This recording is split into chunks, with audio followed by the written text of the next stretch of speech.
3 बार उनका उच्चारण करेंगे।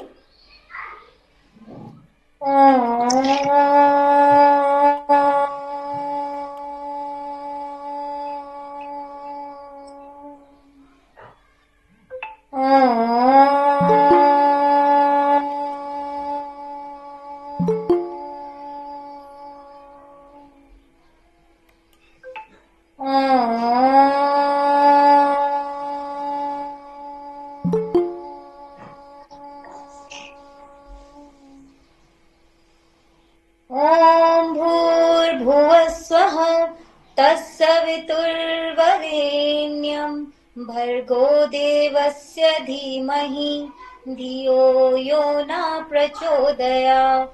ॐ भूर्भुवः स्वः तत्सवितुर्वरेण्यं भर्गो देवस्य धीमहि धियो यो न प्रचोदयात्।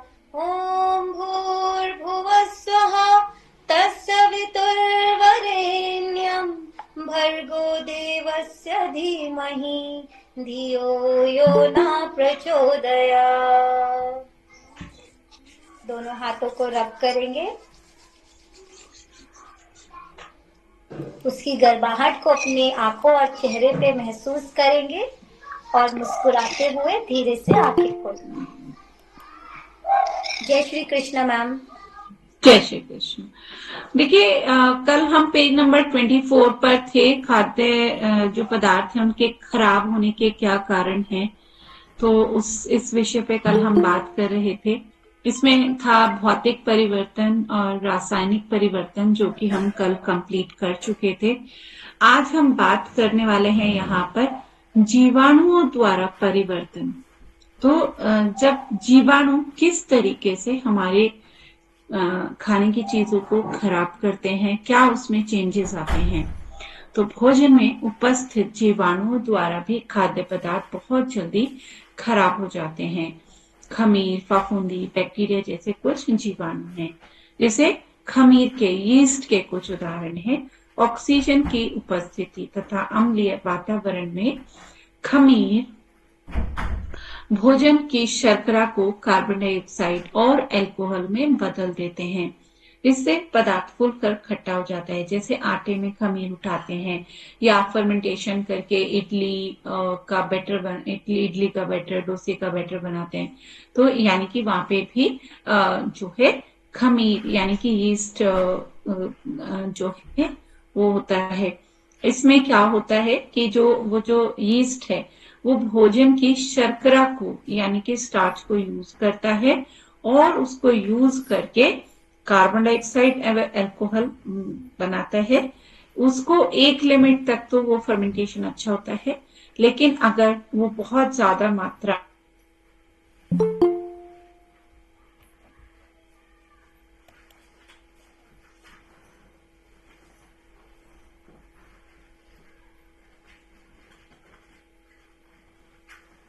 बहुत ज्यादा अगर मात्रा में वो जो बन जाए अगर, तो वो हमारे खाने की चीज को खराब भी कर देता है। तो आपने देखा होगा जैसे किसी भी चीज में जब फर्मेंटेशन, दही बहुत ज्यादा खट्टी हो जाए, दही का तो खैर अलग एग्जाम्पल है क्योंकि उसमें यीस्ट के द्वारा फर्मेंटेशन नहीं होता है। तो यीस्ट का टॉपिक इसमें, जैसे किसी भी चीज को आप इस तरीके से बनाते हैं, आटे में खमीर उठाते हैं, जैसे आप भटूरा बनाते हैं तो उसमें भी फर्मेंटेशन के द्वारा उसमें भी फर्मेंटेशन किया जाता है। और बहुत सारे उदाहरण है इस तरीके से। और फफूंदी, फंगस, तो उसमें उस खमीर का एक लिमिट से ज्यादा प्रोडक्शन होना वो खाद्य पदार्थ को खराब कर देता है। एक लिमिट तक अगर उसका प्रोडक्शन है तो वो सही है। ठीक है। अब नेक्स्ट आता है फंगस। फफूंदी ऐसे वातावरण में पनपते हैं जहां अम्ल और क्षार में संतुलन कम होता है। देखिए, यीस्ट के उत्पादन के लिए कैसा वातावरण उसको चाहिए? ऑक्सीजन हो, ठीक है, ऑक्सीजन की प्रेजेंस चाहिए, अम्लीय वातावरण चाहिए। ठीक है, क्षारीय वातावरण में वो पैदा नहीं होते हैं, अम्लीय वातावरण में उनका प्रोडक्शन होता है। इसी तरीके से फंगस, फंगस को अम्ल और क्षार में जब संतुलन कम हो जाता है, बैलेंस कम हो जाता है, तब फंगस पैदा होती है। जैसे नींबू, स्क्वैश, अचार पर पनपने वाली फफूंदी हानिकारक नहीं होती, परंतु मटर, मूंगफली, गेहूं, राई, जौ आदि पर होने वाली फफूंदी खाद्य पदार्थों को विषाक्त कर देती है। तो आपने जैसे देखा होगा कि लेयर आ जाती है, कई बार अचार पर भी आ जाती है, या कई बार आपके किसी भी खाद्य पदार्थ को खराब कर देती है। तो मूंगफली हो या इस तरह की कोई भी चीज हो, उनमें अपने बहुत ही कॉमन सी ये मतलब है। तो इसके बाद नेक्स्ट चीज आती है बैक्टीरिया। कई बैक्टीरिया बहुत जल्दी बढ़ते हैं और खाद्य पदार्थों में विष उत्पन्न कर देते हैं जो हानिकारक हो सकते हैं। वह दूध से बने पदार्थ, मांस, मछली, पके भोजन को दूषित करते हैं। तो बैक्टीरिया का उदाहरण है जैसे दही। दही में बैक्टीरिया होता है, लेकिन उसकी अगर संख्या बहुत ज्यादा बढ़ जाए तो वो उस खाद्य पदार्थ को खराब कर देता है। यानी कि दही में जो बैक्टीरिया है, लैक्टोबैसिलस बैक्टीरिया, वो अगर बहुत ज्यादा बढ़ जाए उसमें, तो वो बहुत ज्यादा खट्टी हो जाती है। तो बैक्टीरिया की जनसंख्या यानी उसमें बहुत ज्यादा होने के कारण वो खाने लायक नहीं रहता।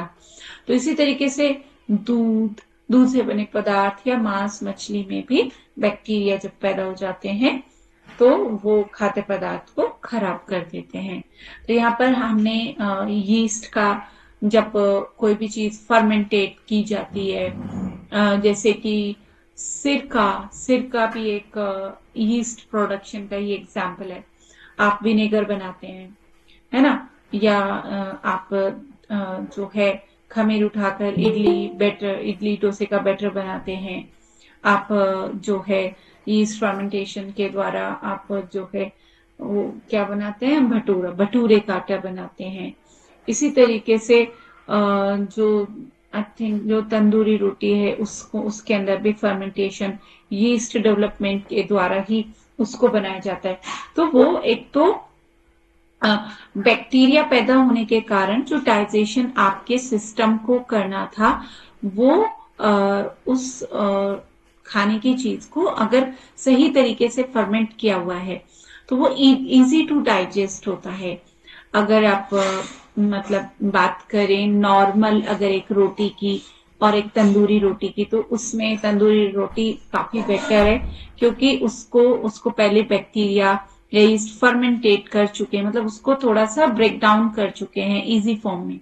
सो इस तरीके से जो फर्मेंटेड फूड होते हैं, इडली, डोसा, सो वो क्यों, एक तो वो पहले ब्रेक डाउन कर चुके हैं, उससे हमारे डाइजेस्टिव सिस्टम पर कम जोर पड़ता है और हम आसानी से उन्हें पचा पाते हैं।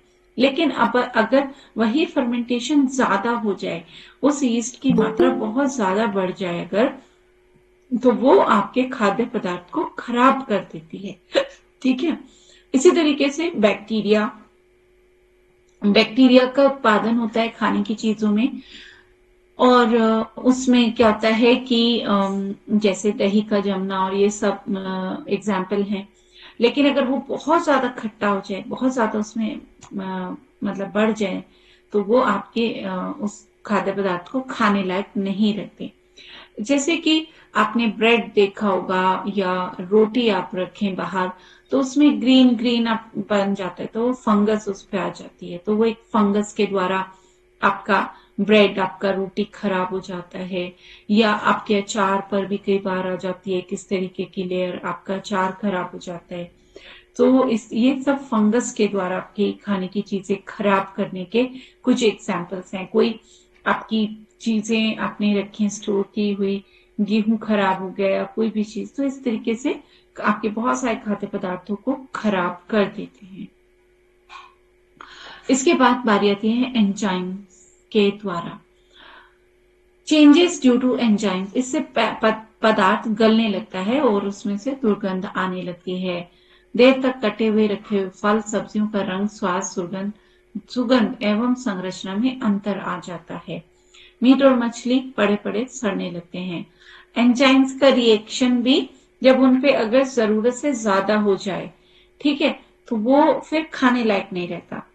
एक लिमिट तक, अगर जैसे कोई फल है वो पक रहा है, तो पका हुआ तो ठीक है, अगर वो जरूरत से ज्यादा पक जाए तो वो क्या खाने लायक रहता है? बिल्कुल भी नहीं। तो यानी कि उसमें वो एंजाइमेटिक जो रिएक्शन है वो जरूरत से ज्यादा हो गया है। तो यानी कि वो भी हमारे उससे उसका स्वाद, रंग और स्मेल सब बदल जाता है, उसका स्वरूप भी संरचनाएं बदल जाती है, चीजें खराब होके तो दिखने भी लगती हैं खराब। मीट और मछली बड़े बड़े सड़ने लगते हैं। इसी तरीके से मीट और मछली को अगर आप काट कर बाहर छोड़ दे तो उससे भी स्मेल आने, यानी एंजाइमेटिक रिएक्शन इतना ज्यादा होता है तो उस चीज को खराब कर देता है। कीड़े मकोड़े चूहों द्वारा क्या चेंजेस आते हैं? जैसे कीड़े खाद्य पदार्थों को खाकर नष्ट कर देते हैं, जिससे खाने लायक नहीं रहता। किसी भी चीज में अगर कीड़ा लग जाए खाने की चीज में तो क्या वो खाने लायक रहते हैं? बिल्कुल भी नहीं। जैसे अनाज व दालों में कीड़े बहुत ही मतलब लग जाते हैं तो वो बिल्कुल अनाज या दालें खाने लायक नहीं रहती हैं।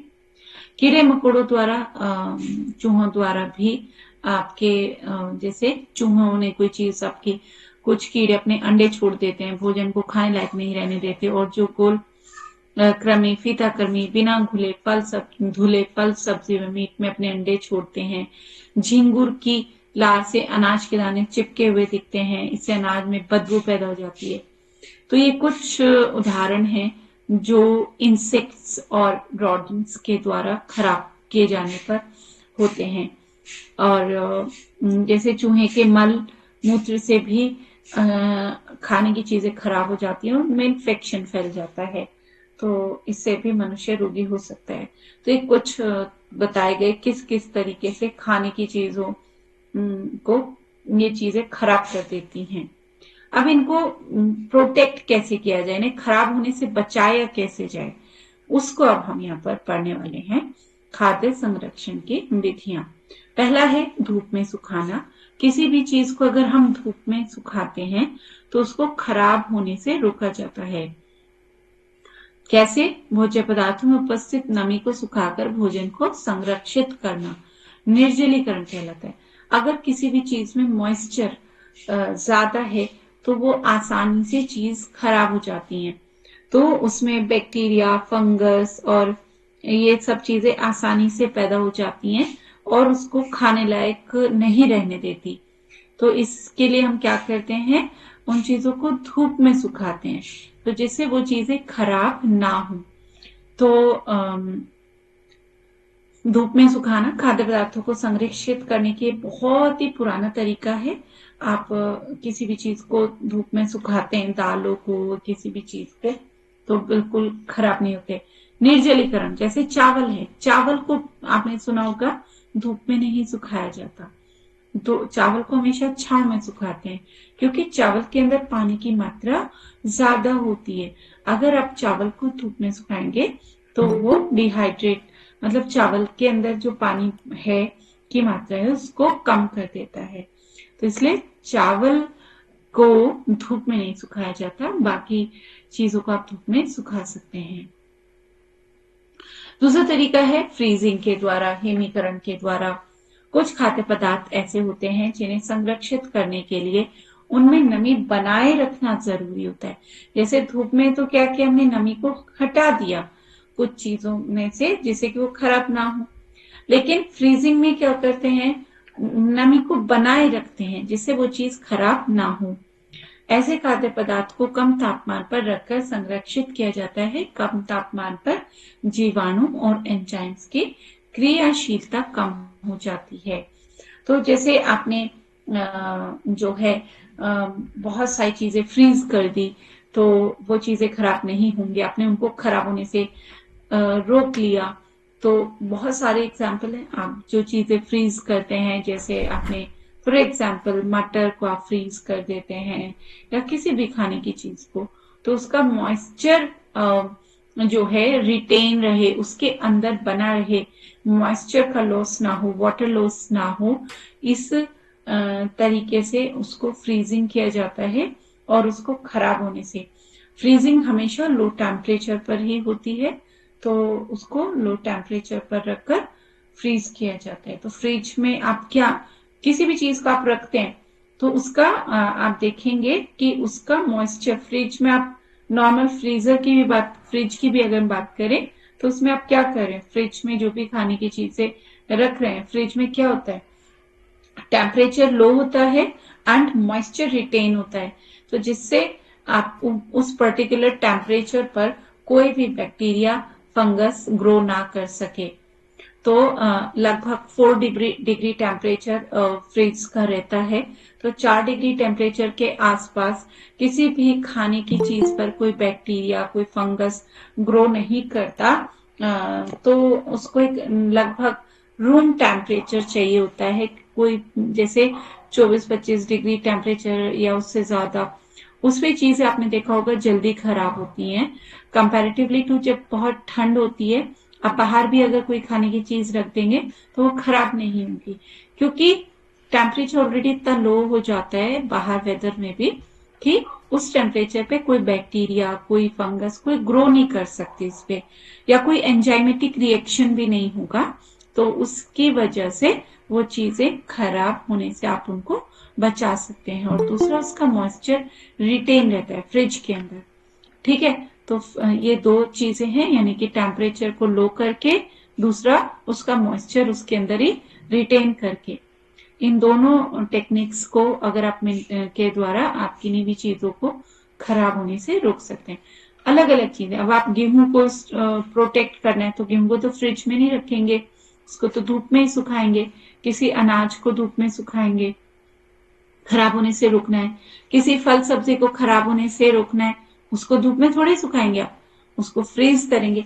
यानी कि ये मतलब अपने अनुसार ये देखेंगे कि जैसे अनाज है, जो जो इस तरीके की चीजें होती हैं, दालें, अनाज, उन्हें आप ड्राई करके, उनको ड्राई करके, उनको उनका पानी सूखकर उसको खराब होने से जो है बचाया जाता है। इसी तरीके से फल, सब्जियां या इस तरीके की चीजें, उनको मॉइस्चर रिटेन करा जाता है, जिससे उनका जो वाटर्स के अंदर बना रहे। ठीक है, तो ये दोनों अंतर आप समझ गए।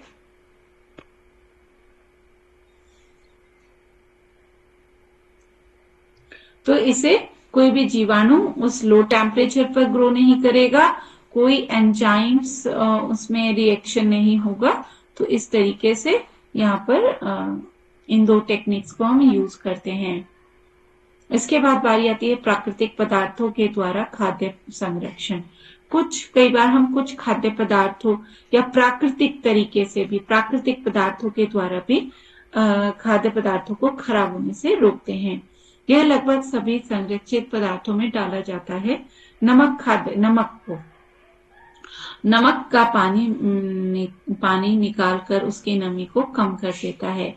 जैसे जब आप अचार बनाते हैं तो उसमें नमक की मात्रा बहुत ज्यादा रखते हैं, तो क्योंकि नमक क्या करता है, उस को खराब होने से रोकता है, उसके पानी को निकाल देता है, जिससे उस चीज पर कोई भी, और नमक के कारण खाद्य पदार्थ में ऑक्सीजन नहीं घुल पाती, उसमें ऑक्सीजन नहीं मिल पाती, जिससे कि जीवाणु के जीवित रहने में सहायता हो, तो जिससे भोजन खराब होने से बच जाता है। तो नमक क्या करता है, दो काम करता है। नमक, एक तो उस नमक के कारण ऑक्सीजन घुलती नहीं है, ठीक है, ऑक्सीजन नहीं घुल पाती, और ऑक्सीजन नहीं मिलेगी किसी भी जीवाणु को तो वो ग्रो नहीं करेगा। जैसे ऑक्सीजन के बिना हम श्वास नहीं ले सकते, इसी तरीके से कोई भी जीवाणु भी बिना ऑक्सीजन के ग्रो नहीं कर पाएगा। तो ये उसकी ऑक्सीजन को अंदर ही रोक कर रखता है, उसको बाहर नहीं निकलने देता। दूसरा है पानी। नमक खाद्य पदार्थों का पानी निकाल कर उसकी नमी को कम कर देता है। तो दो चीजें करता है नमक, एक तो उसका पानी निकाल देता है और उसका मॉइस्चर कम कर दिया, और दूसरा ऑक्सीजन को भी अंदर ही रोक लिया, इसे कोई बैक्टीरिया उस पर ग्रो ना कर सके, कोई भी जीवाणु उस पर ग्रो ना कर सके। तो इसलिए हम कुछ चीजों को नमक मिलाकर खराब होने से रोकते हैं। ज्यादा मात्रा में नमक मिलाया जाता है। फॉर एग्जाम्पल, कोई भी आप अचार बनाते हैं तो उसमें नमक की मात्रा काफी ज्यादा आप रखते हैं, इसीलिए, जिससे अचार लंबे समय तक टिका रहे, खराब ना हो। चीनी, कुछ चीजों में हम चीनी मिलाकर रखते हैं जिससे वो खराब ना हो।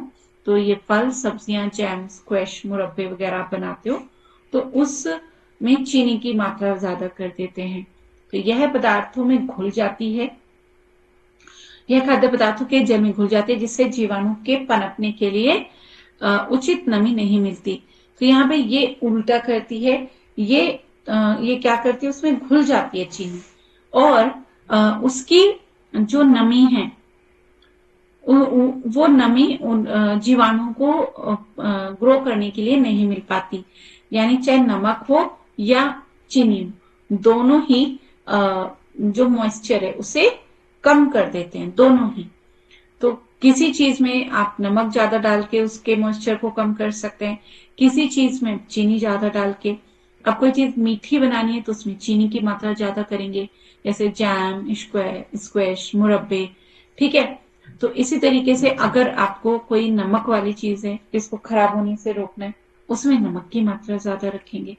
तो इस तरीके से आप अपने खाने की चीजों को खराब होने से बचा सकते हैं। तेल, अब जैसे तेल है, तेल सबसे अच्छा एग्जाम्पल है अचार का। जब हम अचार में पूरा सतह तक तेल भरते हैं तो ये क्या होता है कि अचार के ऊपर तेल की सतह हवा के साथ जीवाणुओं को आने से रोकती है, जिससे तो उसमें हवा ना आ सके अचार के अंदर।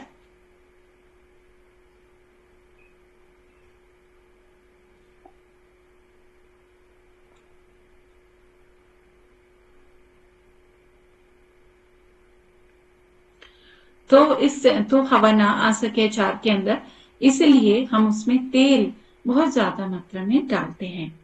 तो यहाँ पे अब आपने समझा किस तरीके से नमक, चीनी और तेल किसी भी खाद्य पदार्थ को खराब होने से रोकते हैं।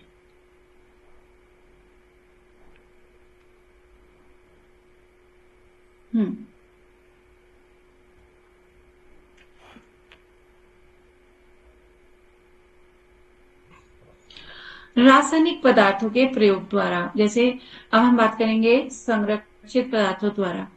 कई बार हम उसमें कुछ केमिकल्स मिलाते हैं जिससे वो खराब ना हो। तो ये तो प्राकृतिक तरीके हुए, जैसे नमक, चीनी, तेल, और ठीक है। इसके अलावा ये दो तरीके, ये दो विधियां हुई, धूप में सुखाना, फ्रीजिंग। फिर अब बारी आती है कुछ केमिकल्स के द्वारा, रासायनिक पदार्थों के प्रयोग द्वारा खाद्य संरक्षण।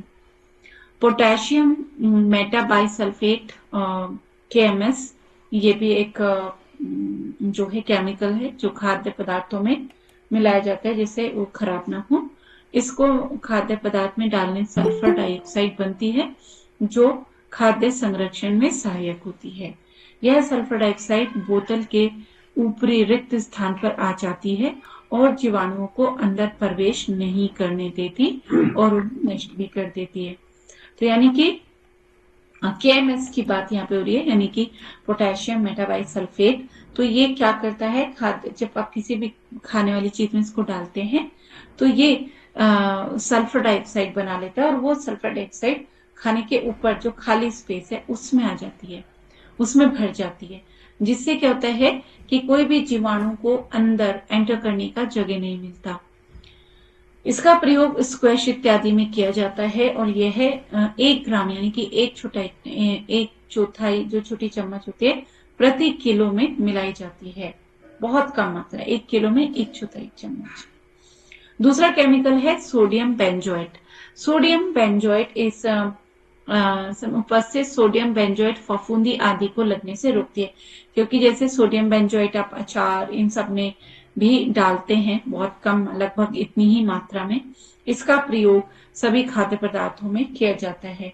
तो सोडियम बेंजोएट को भी आप बहुत कम मात्रा में खाद्य पदार्थों में मिला सकते हैं जिससे कि वो खराब ना हो। यह 0.1 सांद्रता तक इस्तेमाल किया जा सकता है, जल में आसानी से घुल जाता है। इसके बाद तीसरा केमिकल आता है सिट्रिक एसिड। यह भी एक अम्लीय पदार्थ है जिसका प्रयोग खाद्य संरक्षण में किया जाता है। यह मुख्यतः जैम, स्क्वैश के लिए प्रयोग में लाया जाता है। ठीक है, तो ये कुछ केमिकल्स हैं, 3 chemicals, sodium benzoate, citric acid और तीसरा KMS, पोटेशियम मेटाबाइसल्फेट। तो ये 3 केमिकल हैं जिन्हें फूड प्रिजर्वेशन के लिए यूज किया जाता है।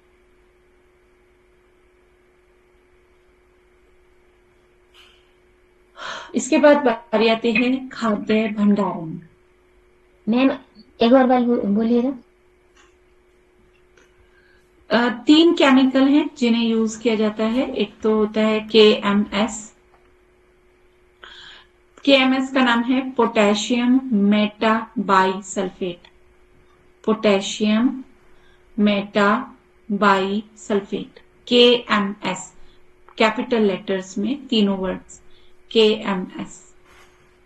ठीक है, तो इसे जो जनरली आप यूज करते हो जो है स्क्वैश वगैरह बनाने में, जैम्स वगैरह में, अपने मुरब्बे में डाल सकते हैं फिर खराब ना हुए तो। वैसे तो ऑलरेडी चीनी ज्यादा होती है तो वही नहीं खराब होने देते। इसके बाद दूसरा है सोडियम बेंजोएट। सोडियम बेंजोएट भी किसी भी खाद्य पदार्थ में अगर आपको उसको लॉन्ग टाइम उसका रखना है, 4-6 महीने, साल भर, तो आप उसमें सोडियम बेंजोएट को भी मिला सकते हैं। अचार वगैरह में भी मिलाया जाता है और इन सब चीजों में। सिट्रिक एसिड, सिट्रिक एसिड को भी जैम, स्क्वैश और इन सब में मिलाया जाता है और ये भी इनको खराब होने से होते हैं। तो 3 केमिकल्स हुए, आपको तीनों क्लियर हो गए। पोटेशियम मेटाबाइसल्फेट, सिट्रिक एसिड और सोडियम बेंजोएट। ठीक है,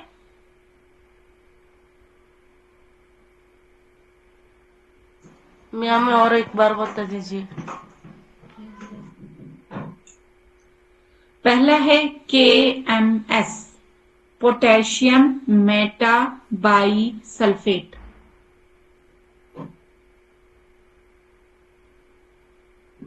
लिखा सबने, पोटेशियम मेटा बाइसल्फेट।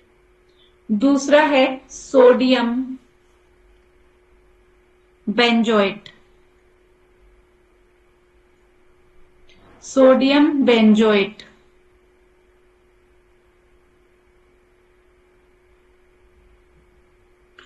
तीसरा है सिट्रिक एसिड। मैम तीसरा अब सिट्रिक एसिड। क्लियर नहीं आ रहा है। मेरा वॉइस अगर क्लियर नहीं है तो यहाँ पर आप जो है कोई और इसको बता सकते हैं अगर मेरा वॉइस क्लियर नहीं है। Citric acid.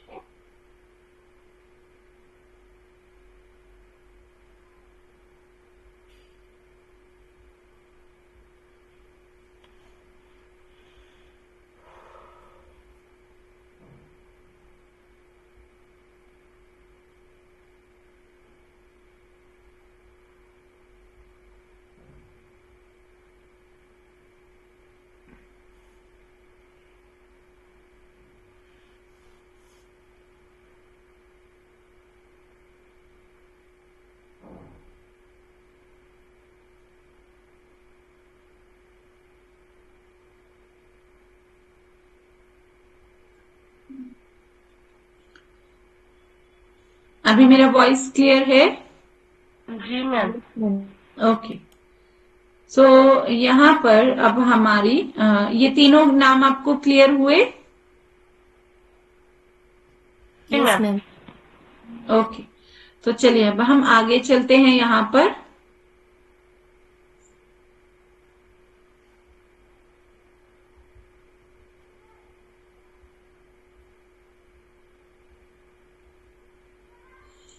पेज नंबर हम हैं 28 पर।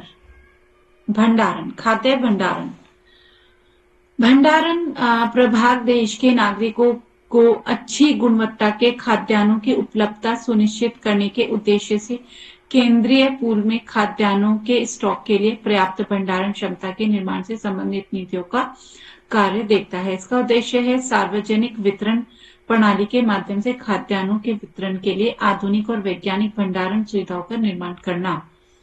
यह भारतीय खाद्य निगम FCI, केंद्रीय भंडारण निगम CWC तथा central warehousing company limited के माध्यम से कृषि और अनुसूचित जिनसों की खरीद और भंडारण के लिए भंडारण सुविधाएं प्रदान करने में सहभागिता करती हैं। यानी कि कितना स्टोरेज होना चाहिए, कैसे होना चाहिए, और ये सब चीजों को ये 3 यहाँ पर बताए गए हैं। भारतीय खाद्य निगम, FCI, CWC और CRWC, तो इनके माध्यम से पूरा भंडारण की जो प्रोसेस है वो देखी जाती है। यह है केंद्रीय भंडारण निगम और केंद्रीय rail side warehousing company limited, जो प्राथमिक रूप से कृषि क्षेत्र के लिए भंडारण संरचना प्रदान करने वाले सार्वजनिक क्षेत्र में मणि रत्न उपक्रम है के लिए प्रशासनिक प्रभाग है। यह है प्रभाग। ओके, तो चलिए इसके कामों को देखते हैं। भारत में खाद्यान्न संरक्षण और प्रबंधन। भारत में खाद्यान्नों की खरीद, संग्रहण, स्थानांतरण, सार्वजनिक वितरण तथा बफर स्टॉक के रखरखाव की जिम्मेदारी food corporation of India FCI की है।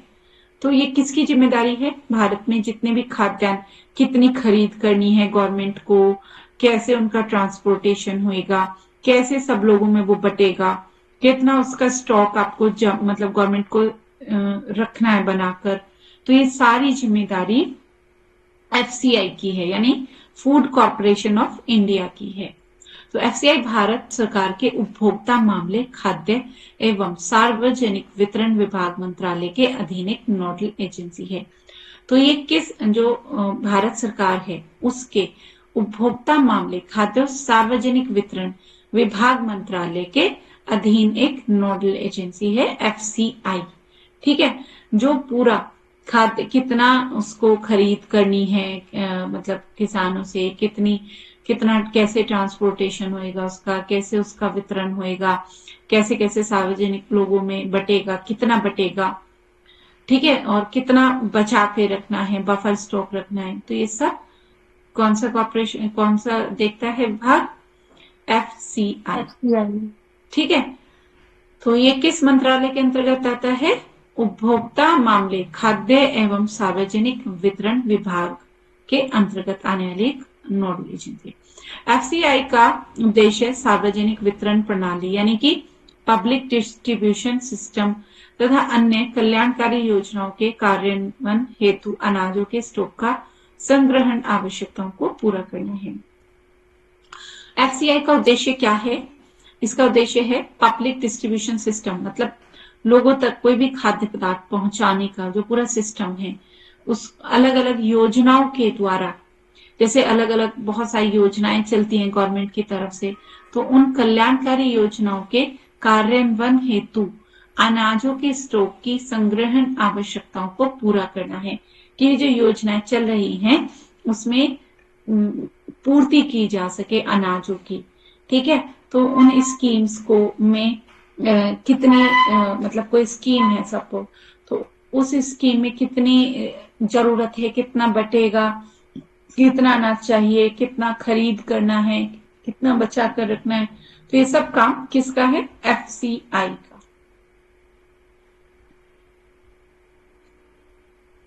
तो यहाँ पर FCI न्यूनतम समर्थन यानी कि जो MSP पर किसानों से खाद्यान्नों की खरीद करता है और बशर्ते वे अनाज केंद्र सरकार द्वारा निर्धारित गुणवत्ता मानदंडों पर पूरा उतरते हों। तो MSP के बारे में तो आपने काफी सुना भी होगा। तो एक MSP जो निर्धारित करती है वो FCI यानी कि फूड कॉर्पोरेशन ऑफ इंडिया जो है, वही किस मतलब मूल्य पर कोई भी खाद्य पदार्थ खरीद करनी है, तो ये जो डिसाइड करती है ये FCI करती है, किसानों से खाद्यान्नों की खरीद करती है। बस ध्यान ये रखना होता है कि गवर्नमेंट ने, सेंट्रल गवर्नमेंट ने, भारत सरकार ने जो मानदंड कि ऐसा अनाज मतलब ये ऐसी फसल या ऐसी चीज उसका ये क्वालिटी मतलब इन पैरामीटर्स पे वो पूरे होने चाहिए, वो पैरामीटर्स गवर्नमेंट द्वारा डिसाइड किए जाते हैं। तो उन पैरामीटर्स पे वो पूरे सही उतरे वो खाद्यान्न, तब ऐसे FCI उन सब का मूल्य निर्धारित करती है किस मूल्य पर वो उस खाद्यान्न को खरीदेगी। ठीक है, तो बहुत ही महत्वपूर्ण रोल है एफसीआई का। और हाँ, खाद्यान्नों पर खरीद एफसीआई की तरफ से राज्य सरकार की एजेंसियां तथा निजी मिलों द्वारा भी की जाती है। खाद्यान्न खरीद अब एफसीआई के अंडर की तरफ से कुछ राज्य सरकार जो है, स्टेट गवर्नमेंट्स, उनकी एजेंसियां और निजी जो मिल है, प्राइवेट मिल्स हैं, वो भी करती हैं एफसीआई की तरफ से। ठीक है, सभी खरीदे गए अनाज केंद्रीय भंडार का निर्माण करते हैं। फिर जितना अनाज खरीद लिया गया, फिर उसको भंडार मतलब उसका भंडारण किया जाता है, सेंट्रल पूल का निर्माण करते हैं। इसके बाद अनाजों को अधिशेष राज्यों से उपभोक्ता राज्यों में वितरण हेतु भेजा जाता है। अब जहां जिस राज्य से उसकी खरीद हुई है, अब उसे उस राज्य में भेजा जाता है जहां पे उसको बांटना है या जहां पर उस अनाज की जरूरत है। इसके अतिरिक्त देश में खाद्य सुरक्षा सुनिश्चित करने के लिए उसका बफर स्टॉक भी बनाया जाता है। यानी कि इतना तो आप बफर स्टॉक रहेगा, मतलब कि वो इतना तो स्टोरेज में रहना ही रहना है। ठीक है, तो बांटने के अलावा जब सबकी पूर्ति हो जाए उसके बाद भी एक बफर स्टॉक रखा जाता है कि 2 साल या 3 साल भी अगर कोई अनाज पैदा ना हो, तो जिससे देश में भुखमरी ना आए, तो इतना अनाज तो वो बफर स्टॉक होता है कि वो उतना रखना ही है स्टोरेज में। तो कितना वो बफर स्टॉक में रखना है, तो ये सब काम कौन करता है? एफसीआई। तो एक बफर स्टॉक भी मेंटेन किया जाता है हर एक अनाज का, हर एक चीज का, कि अगर सपोज कोई बाढ़ आ गई, कोई सूखा पड़ गया, 1-2 साल कोई अनाज पैदा नहीं हुआ कोई भी, तो जिससे देश में भुखमरी ना आए, एटलीस्ट सबको खाने की चीजें मिलती रहे, तो इतना बफर स्टॉक बनाकर रखा जाता है गवर्नमेंट के द्वारा कह लो या एफसीआई के द्वारा कह लो। तो उसके बाद बफर स्टॉक के बाद जो होता है उसको बांटा जाता है, सबकी पूर्ति की जाती है। और देशों में भी कई बार आपदाएं आ जाती हैं, वहां भी दिया जाता है। तो वो बफर स्टॉक छेड़ा नहीं जाता। उसमें ये होता है पुराना, जैसे पिछले साल का जो बफर स्टॉक है उसे यूज कर लेते हैं, इस साल फिर नया स्टोर कर देंगे, क्योंकि एक ही रखा रहेगा तो सालों में खराब हो जाएगा, कई साल रखा रहा तो उसको यूज में ले आया जाता है, जो पहला रखा है और फिर नया उसमें रख दिया जाता है। ठीक है, तो ये होता है बफर स्टॉक।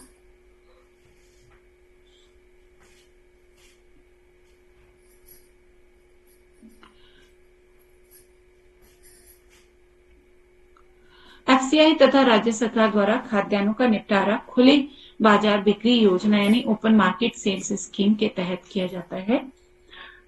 जो निपटारा है, ठीक है, मतलब जो पूरी तरीके से उसको खत्म किया जाता है, किसी भी मान लिया अनाज है, कोई भी चीज है, इसके अंतर्गत समय समय पर खाद्यान्नों की बिक्री पूर्व निर्धारित कीमतों पर खुले बाजार में की जाती है, ताकि अनाजों की कमी के समय उसकी आपूर्ति सुनिश्चित की जा सके और बाजार में कीमतों की स्थिरता बनी रहे। ठीक है, एफसीआई की आर्थिक लागत से खाद्यान्नों का अधिग्रहण, खरीद से जुड़े अन्य व्यय यानी श्रमिक एवं यातायात शुल्क, गोदामों का किराया आदि तथा वितरण शुल्क, माल ढुलाई, निगरानी, संग्रह, ब्याज शुल्क आदि शामिल होते हैं। तो जब एफसीआई किसी भी खाद्यान्न का, किसी भी खाने की चीज का जब मूल्य निर्धारित करती है, तो उसमें उसके बहुत सारे खर्च जो होते हैं वो सब जुड़े होते हैं। जैसे कि श्रमिक जो मजदूर काम करते हैं उसको लाने में, रखने में, मेंटेन करने में, उनका यातायात शुल्क, उसको इधर से लाया जाता है, जहां से भी लाया जा रहा है वो सब ट्रांसपोर्ट का खर्चा, गोदामों का किराया जहां में स्टोर किया जा रहा है, वितरण जब बांटते हैं तो माल ढुलाई, निगरानी, फिर जब जहाँ स्टोर हुआ है तो उसकी निगरानी भी की जाती है ना। तो इसके साथ साथ संग्रह, ब्याज शुल्क और बहुत सारे खर्चे होते हैं, तो वो सब कुछ शामिल करके ही उस किसी भी खाद्यान्न का मूल्य निर्धारित किया। भारत में खाद्यान्न का संग्रह पारंपरिक तरीकों से किसानों द्वारा किया जाता है, जबकि अधिशेष अनाज का संग्रहण सरकारी एजेंसी जैसे एफसीआई, केंद्रीय तथा राज्य भंडारण निगमों द्वारा किया जाता है। तो पहले तो देखिए किसान भी अपने लेवल पर अपने अनाज को स्टोर कर लेते हैं, वो पारंपरिक तरीकों से करता है, और फिर उसके बाद जो वो बेच देता है अपना अनाज, जो उसको जितना रखना है उसको तो उसने उतना रख लिया, उसके बाद जो एक्स्ट्रा अनाज होता है तो वो फिर मंडियों में बेच देता है, जो जहां फाइनली एफसीआई के पास पहुंचता है। तो उसका जो स्टोरेज है वो एफसीआई अपने हिसाब से करता है, सेंट्रल गवर्नमेंट करती है, स्टेट गवर्नमेंट करती है, तो उनका तरीका अलग होता है। ठीक है, अब यहाँ पे वही है हमारा नेक्स्ट टॉपिक, भारत में अनाज संग्रहण की क्या क्या विधियां हैं।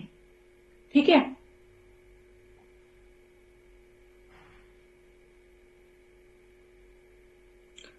तो यहाँ पर अभी अगर आपके कोई डाउट है तो आप उनको पूछ लें।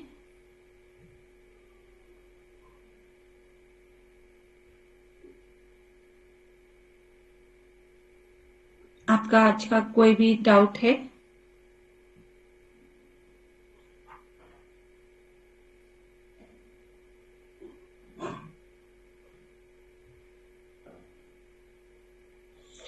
चलिए, तो फिर मैं यहाँ पे एक क्वेश्चन करती हूँ, उनके आंसर देंगे। तो पहला क्वेश्चन है, बहुत ही सिंपल सा क्वेश्चन है, अभी मैंने काफी अच्छे से एक्सप्लेन किया। बफर स्टॉक क्या है? किसी भी खाद्य पदार्थ का बफर स्टॉक क्या होता है?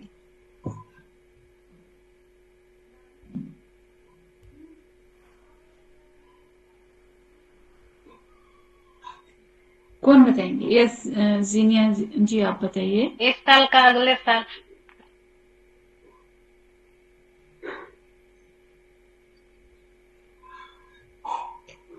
लक्ष्मी आप बताइए।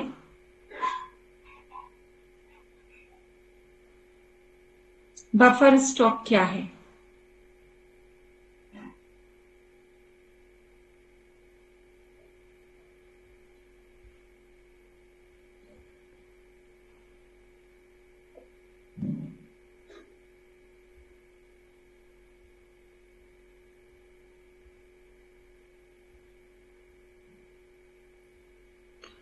ओके, तो नारायण लाल आप बताइए, बफर स्टॉक क्या है?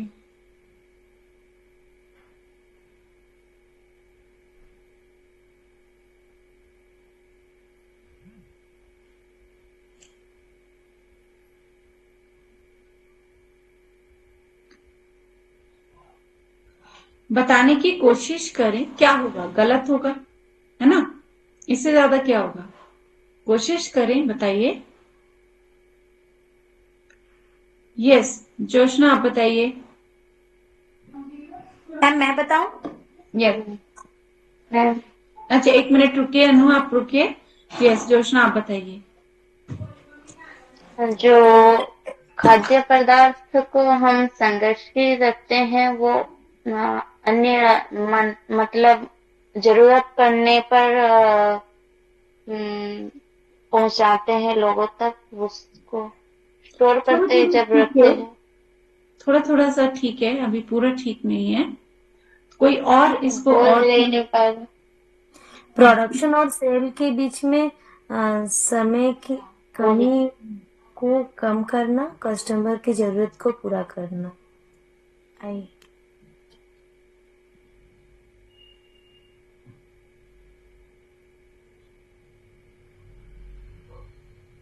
यस अनु आप बताइए। मैम बफर स्टॉक स्टॉक जो हमारा डिमांड एंड सप्लाई है ना, उसमें थोड़ा सा बफर रखना कि इन केस अगर कभी भी अनाज उत्पन्न ना हो या फिर वो प्रोडक्ट जो हम उत्पन्न कर रहे हैं जिसके लिए हम बफर रख रहे हैं वो उत्पन्न ना हो, तो हम उस बफर में से उसको यूज करके उस डिमांड को मीट कर सकें।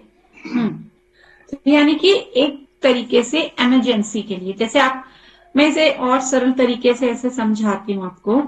आप अपना सब जो है अर्न करते हैं पैसा, या के घर में पैसा आता है, तो आप उसमें से कुछ एक्स्ट्रा कुछ सेविंग में डाल देते हैं, है ना?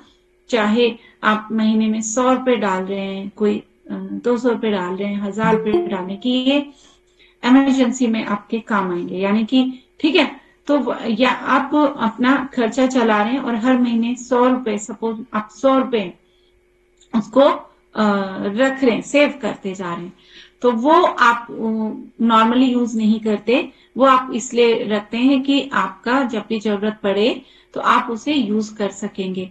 तो वो एक तरीके से बफर है, बफर स्टॉक है कि वो आपको नॉर्मली आप उसको यूज नहीं करें, वो उस परिस्थिति के लिए है जब आप पे अगर पैसा ना हो तो आप उसको यूज कर सकें। तो इसी तरीके से अनाज का एक बफर स्टॉक रखा जाता है, जिसको अगर आप सपोज साल 2 साल अनाज पैदा ना हो तो सबकी पूर्ति की जा सके, वो खाद्य पदार्थ आपको उपलब्ध कराया जा सके। तो हर एक खाद्य पदार्थ को एक का बफर स्टॉक रखा। चलिए अब नेक्स्ट क्वेश्चन। हमने कुछ प्राकृतिक तरीके आपको बताए थे फूड प्रिजर्वेशन के, खाद्य पदार्थ संरक्षण के। तो उसमें कौन से प्राकृतिक तरीकों की आज हमने बात की? मैम सॉल्ट, शुगर और ऑयल का। Yes, okay. सो नेक्स्ट था कि कुछ केमिकल्स के द्वारा भी हम फूड प्रिजर्व करते हैं। तो कौन से केमिकल्स हैं वो? वो KMS, सोडियम, उसी में आंसर सोडियम, रुके। आप जिसको आंसर देना है वो अपना हैंड रेज करेंगे और मैं जिससे कहूंगी वो आंसर देंगे, ठीक है? ओके, तो यहाँ पे हमें 3 लोगों ने हैंड रेज किया है। तो पहले मैं इससे आंसर लेना चाहूंगी जीनिया आपसे। KMS, सोडियम डेंटाइजेंट, सिट्रिक एसिड। दोबारा बताइए। KMS, सोडियम हाँ, सोडियम डेंजेंट, बेंजोएट, सोडियम बेंजोएट, बेंजाइन, बेंजोएट, बेंजाइन, ठीक है? Citric acid. हाँ, सिट्रिक एसिड, ठीक है। तो अगर किसी ने गलत लिखा है तो उसको ठीक करेंगे, सोडियम बेंजोएट, ठीक है। अब बारी आती है नेक्स्ट क्वेश्चन की।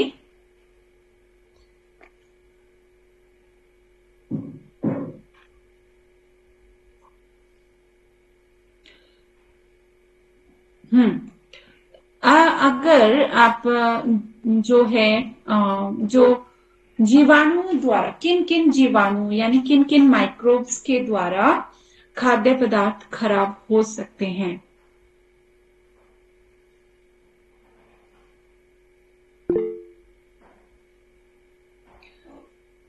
Please raise your hand. Yes, एक ही ने किया है।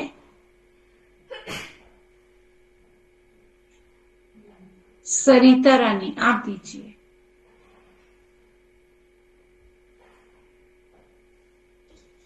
ठीक है मैम, नमस्ते। और यहाँ है ईस्ट है और फंगस है, बैक्टीरिया है और एंजाइम्स है। तो इसके द्वारा मतलब खाद्य पदार्थ खराब हो जाते हैं। हाँ, एंजाइम से रिएक्शन अलग आएगा, बट जो माइक्रोब्स हैं वो उसमें 3 ही आएंगे आपके, बैक्टीरिया, फंगस एंड यीस्ट, ठीक है? हाँ, गुड। सो अभी हम ये इसी में आगे चलेंगे। इसमें आपका नेक्स्ट क्वेश्चन रहेगा कि यीस्ट द्वारा कोई भी चीज खराब होने का आप कैसे पता लगाएंगे, कैसे खराब होती है?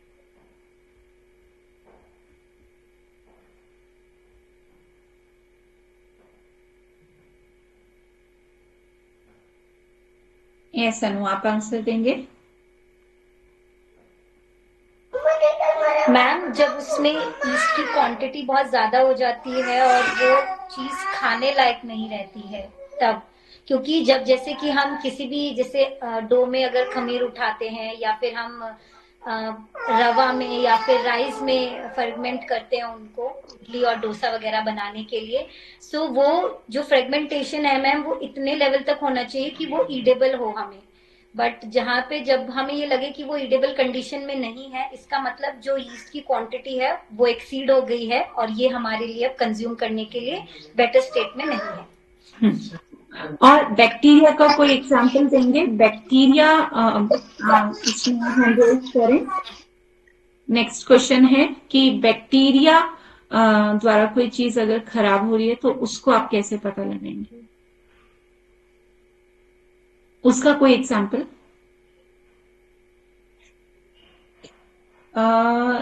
इसमें हैंड रेज किया है जोशना, आप आंसर देंगे? ठीक है, स्टोर करके हम रखते हैं, उसमें जो अम्लीय टाइप हो जाते हैं, जो बातें हो जाते हैं। आपका वॉइस क्लियर नहीं आ रहा है। मैम नेटवर्क का प्रॉब्लम हो रहा है मैम। Yes, दही okay. से हाँ, बोलिए।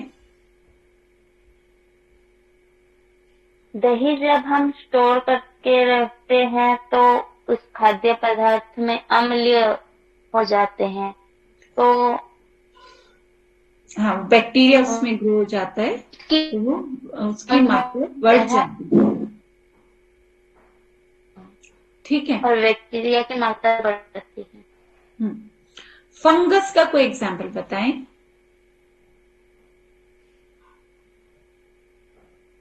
मैम किसका एग्जाम्पल आपने बोला? फंगस।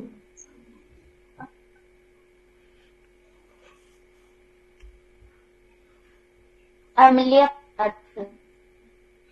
फंगस से यस आंसर करेंगे। मैम ब्रेड पे फंगस मोस्टली हम देख सकते हैं, या रोटी अगर आपने रखी हो उस पे जो ग्रीनिश या फिर जो व्हाइटिश सब्सटेंस अपीयर होता है मैम, वो फंगस होती है और वो इंडिकेट करती है कि ये अब कंज्यूम करने लायक नहीं है। अभी आप मुझे लास्ट क्वेश्चन है, एंजाइमेटिक रिएक्शन से कैसे आप मुझे बताएंगे कि किसी भी चीज में एंजाइम रिएक्शन के द्वारा वो चीज खराब हो गई है। फल सब्जियां मांस मछली के अधिक समय पर काट कर रख देने से उसके रंग बदल जाते हैं और उसके स्वाद बदल जाते हैं। काट कर भी रखना जरूरी नहीं है, अगर कोई फल है जैसे स्टोर करके हाँ, आप उसको हाँ, वो अगर बहुत ज्यादा पक जाता है तो वो खराब होने लगता है। तो वो खराब क्यों होता है? तो वो खराब होता है उस एंजाइमेटिक रिएक्शन, यानी एंजाइम्स का रिएक्शन कंटिन्यू है और वो इतना ज्यादा हो जाता है कि वो खाने लायक नहीं रहता।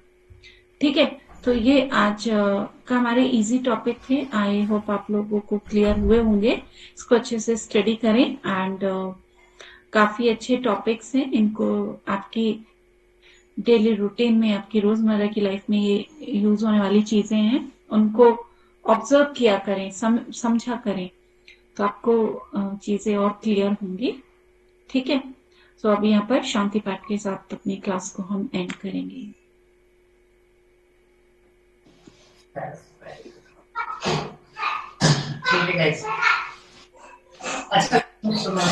मैम करिए शांति पाठ।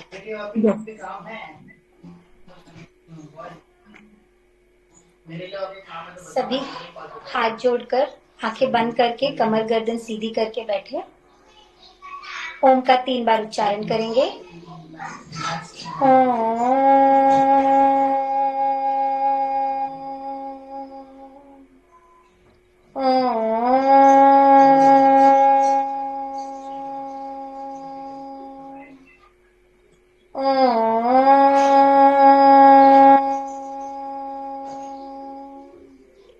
ओम सर्वे भवन्तु सुखिनः, सर्वे सन्तु निरामयाः, सर्वे भद्राणि पश्यन्तु, मा कश्चित् दुःखभाग् भवेत्।